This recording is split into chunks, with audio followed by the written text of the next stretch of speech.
Give me these bags. It's my son's money.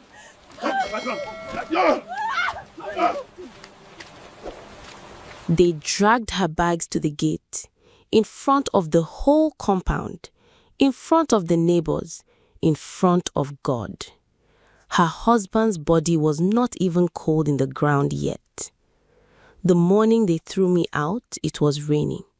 Not the kind of rain that cools the earth and smells like fresh grass. No, this was the angry kind. The kind that hits the zinc roof like it has something to prove. The kind of rain that feels like heaven itself is crying for you. I had been a wife in that house for 6 years.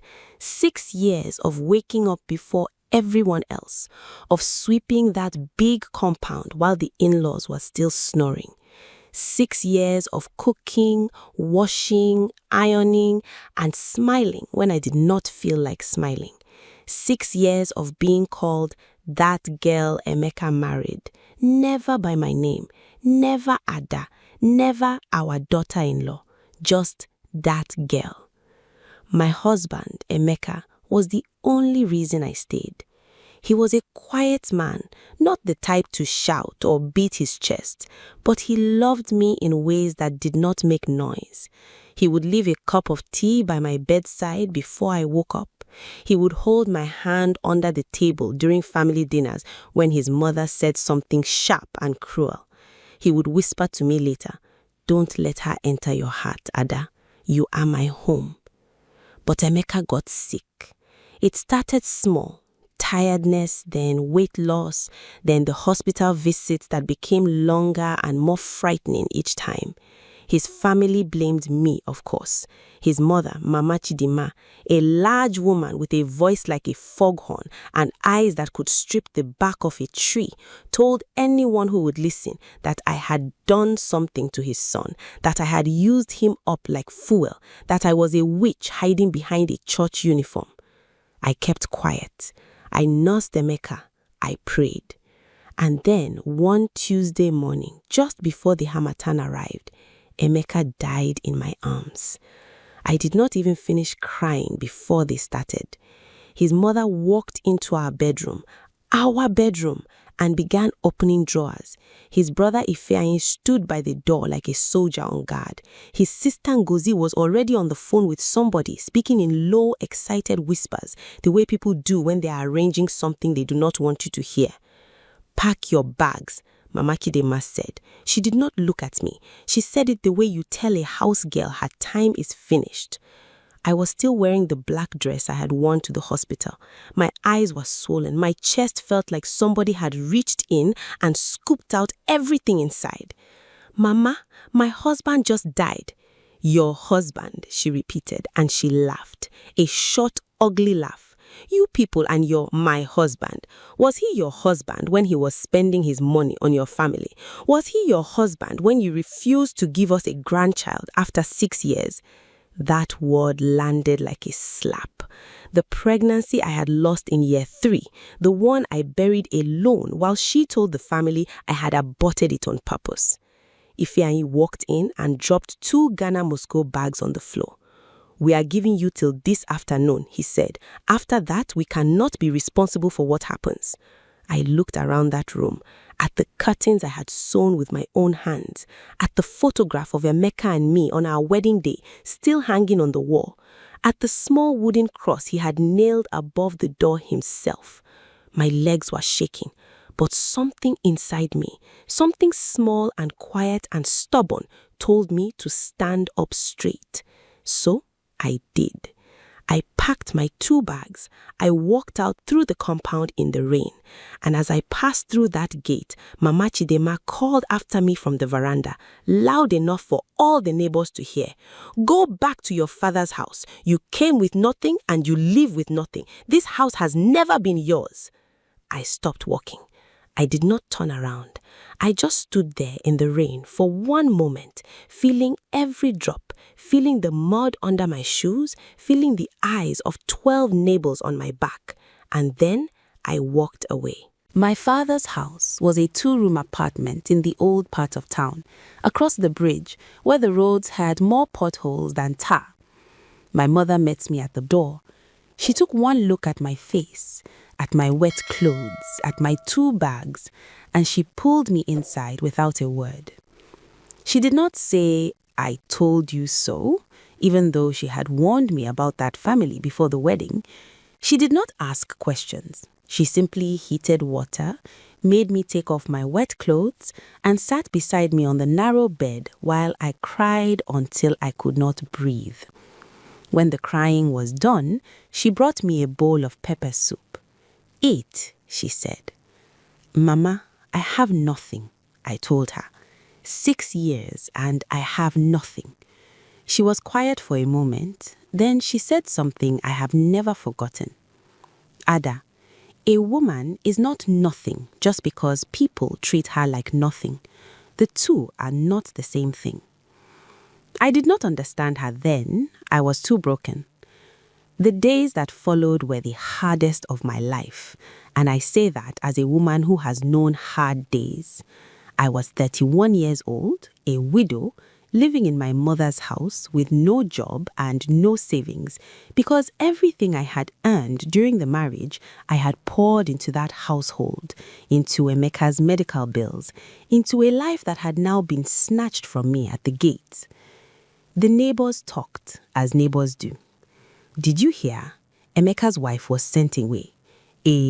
Without even the furniture? She must have done something, or those who care for people are not stupid. I heard it all. In the market, at the borehole, in church even, where people smiled at my face and whispered behind my back. I started looking for work. I had a diploma in business administration that had been gathering dust since I got married. I sent applications everywhere. Rejections came back quietly, the way rejections do. No letter, no call, just silence. Meanwhile, back at the Okafor compound, life was moving on without me. My sister-in-law Ngozi called me once, not to check on me, but to inform me that they were redecorating the house and that if there was anything I had left behind that I wanted, I should send somebody quickly before it gets thrown away. I sat with that phone call for a long time. Something about the way she said it, "the house," made something stir in the back of my mind.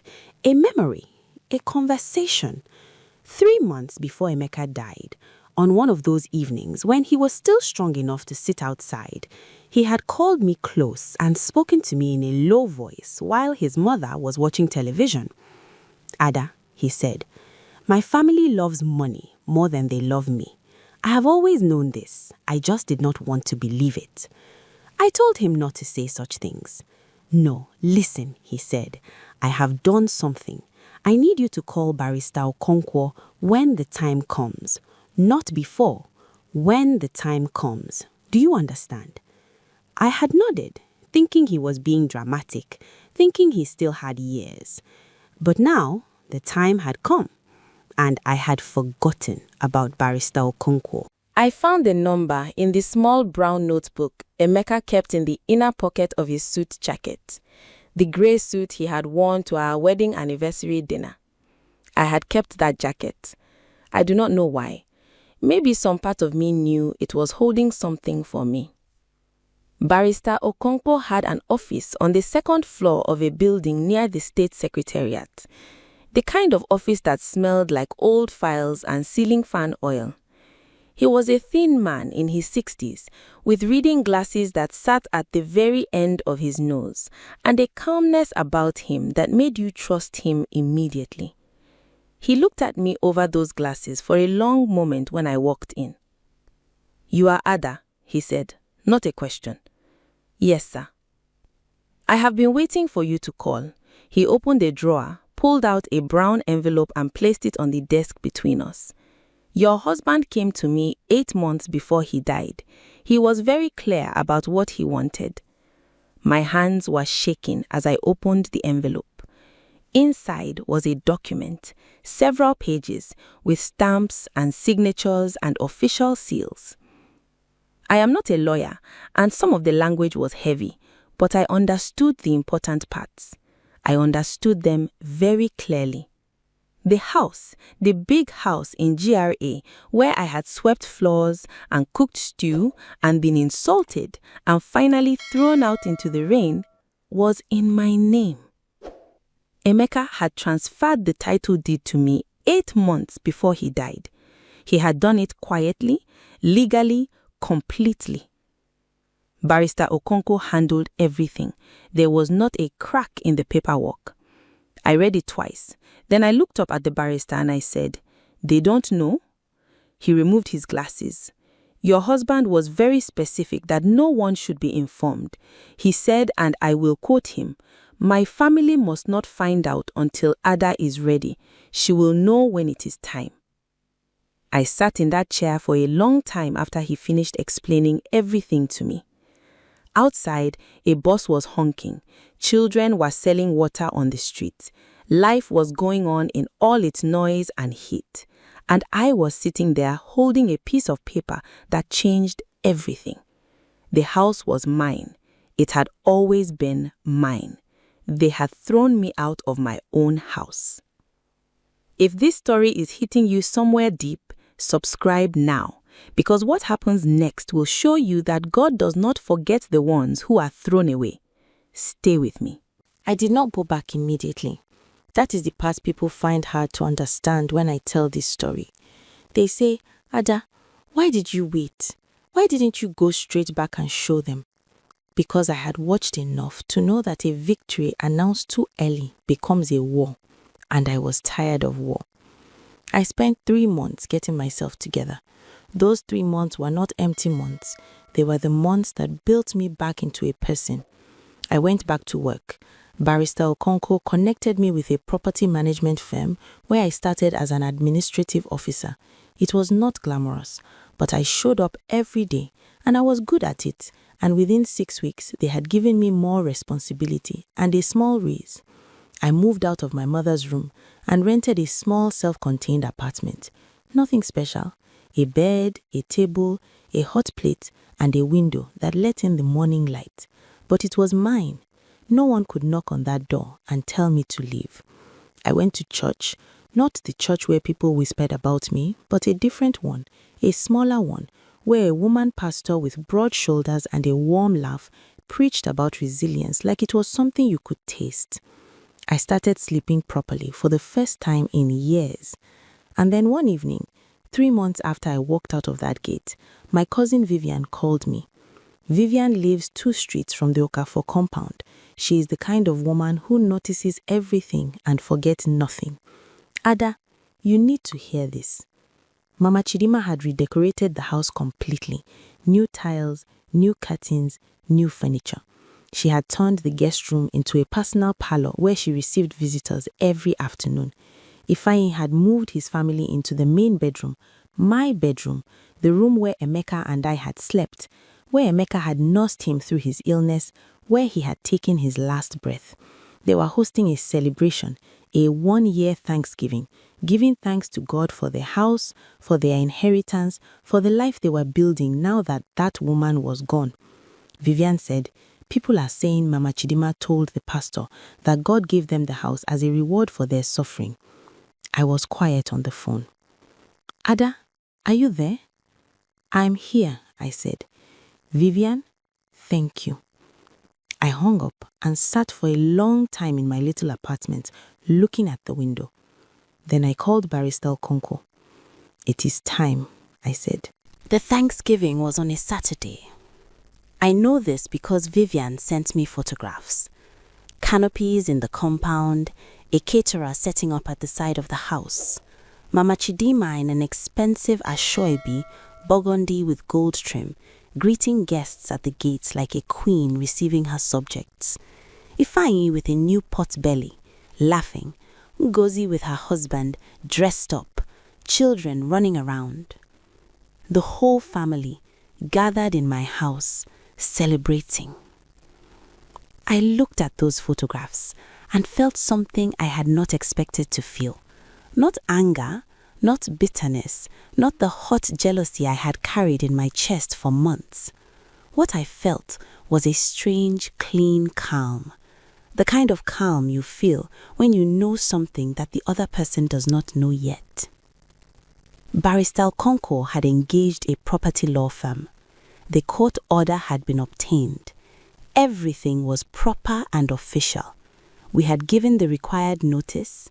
The law had moved at its own pace, which is slow and grinding, but it had moved. And on that Saturday, in the middle of the Thanksgiving, while the caterer was dishing out jollof rice and the praise singer was calling Mama Chidima's name, 2 officials from the firm arrived at the gate with papers. Vivian called me as it was happening. "Ada," she whispered, like she was watching something holy and frightening at the same time. "There are people at the gate with papers. The party has stopped. Everybody is standing. Mama Chidima is shouting." I could hear it in the background. Mama Chidima's voice, that hog-horn voice, raised to the pitch of panic. "What is this? Who sent you? Do you know who I am? This is my son's house. My son is dead." Vivian described the official reading from the document. The property at number 14 Oleander Close, GRA, registered in the name of Mrs. Adaize Okofo, legally transferred in full, court-validated, immediate possession order. "She is saying it's a lie," Vivian whispered. "She is saying Emeka would never do that. Ifeanyi is on the phone with somebody. Ngozi is crying." I was standing in my small apartment, fully dressed. I had ironed my clothes the night before. A simple black dress, the kind that says nothing flashy but means business. My late husband's gold ring on my right hand, low heels, nothing extra. "Vivian," I said, "I'm on my way." The rain had stopped by the time my Okada dropped me at the junction. The afternoon sun was out, pressing down on everything, the way it does in this part of the world, like it wants to make sure you feel it. I walked the rest of the way on foot. I could see the compound from the end of the street. The canopies were still up, slightly lopsided now, as if the celebration had stumbled and fallen and not gotten up. Guests were standing around in that confused, uncomfortable way people stand when something has gone wrong at a party, and nobody knows if they should stay or go. The gate was open. I walked through it. The compound went quiet the moment they saw me. Not the silence of respect, not yet. The silence of shock, of people who thought they had seen the last of someone and could not understand why she was here, walking calmly through a gate she had once been chased from in the rain. Mama Chidima was standing in the middle of the compound, still in her asoebi, the burgundy and gold looking suddenly gaudy in the hard afternoon light. Her face when she saw me, I will remember that face for the rest of my life. Fear and fury fighting each other behind her eyes. "What are you doing here?" she said. Her voice was still loud, but it had lost something. The certainty was gone from it. I walked until I was close enough that I did not have to raise my voice. I looked at her for a long moment. I thought about the morning in the rain. I thought about the 2 Ghana Must Go bags. I thought about what she had said at the gate. "You came with nothing and you leave with nothing." Then I said it, quietly, so that only the people close could hear, but in that silence, everyone heard. "Mama, you threw me out of my own home." She opened her mouth, closed it. "This house," I said, "has been mine for 8 months. My husband put it in my name before he died because he knew what would happen, because he loved me when you did not. And now, with the full authority of the law of this country, I am asking you, all of you, to please leave." Ifeanyi stepped forward. "You cannot just..." "The court order is with those officials at the gate," I said, without looking at him. "If you have a legal argument, you are welcome to present it in court, but today you will leave this compound." Ngozi started crying. Her husband put his arm around her. Guests were retreating quietly. the way people do when a thing has become too private and too powerful for spectators. Mama Chidima stood there in her expensive asoebi, and for the first time since I had known her, she had nothing to say. Her mouth walked silently. Her hands gripped the wrapper at her waist. She looked old suddenly, and small, and very, very afraid. She had spent 6 years making me feel like I was nothing, like I was a beggar in someone else's house, a mistake her son had made, an inconvenience to be managed and eventually removed. I had spent those same 6 years loving his son faithfully, caring for him, holding his hand while he died, and even in dying, even at the end, he had found a way to protect me, to stand between me and everything that wanted to diminish me. He knew, and I was speaking to him now, not really. I was speaking to Emeka wherever he was. He knew, and he made sure. I walked into my house. The furniture was different. The tiles were new. The curtains were wrong, but the small wooden cross above the bedroom door, the one he had nailed there himself, was still there. They had not noticed it, or perhaps they had not been able to bring themselves to remove it. I stood under it for a moment, my hand against the door frame. Then I took a long, slow breath, and I began the work of taking back what was mine. They called me nothing. They threw me out in the rain with 2 bags and a broken heart, but the man who loved me had already written my name on everything that mattered. You cannot throw out the owner. You can only delay her return. If this story moved you, share it with someone who needs to hear it today.